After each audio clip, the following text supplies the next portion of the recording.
একাদশ শ্রেণীর প্রথম ধাপের ভর্তির ফলাফল প্রকাশ হয়েছে আজ রাত ৮টায়। প্রকাশিত ফলাফল বিশ্লেষণ করে দেখা গেছে ৪৮,০০০ শিক্ষার্থী প্রথম ধাপে কোনো পছন্দের কলেজ পায়নি।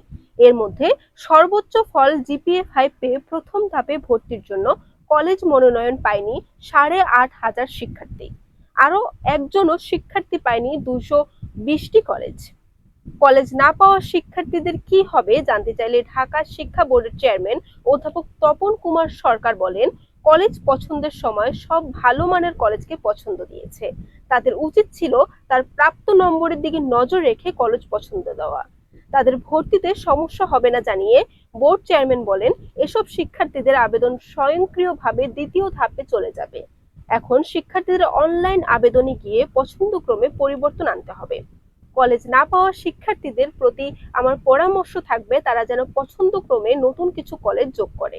তবে আমাদের আসনের কোনো সংকট নেই, সব শিক্ষার্থী ভর্তি হতে পারবে। ৪ঠা জুলাই রাত ৮টায় দ্বিতীয় ধাপের ফল প্রকাশ করা হবে। এরপর টানা ৪ দিন ধরে চলবে দ্বিতীয় ধাপের নির্বাচিত নিশ্চয়ন প্রক্রিয়া। ৯ ও ১০ জুলাই তৃতীয় ধাপে আবেদন নেওয়া হবে, যার ফল প্রকাশ করা হবে ১২ জুলাই রাত ৮টায়। তাদের নিশ্চয়ন করতে ১৩ ও ১৪ জুলাই। শিক্ষার্থীদের ভর্তি হতে হবে ১৫ থেকে ২৫ জুলাইয়ের মধ্যে।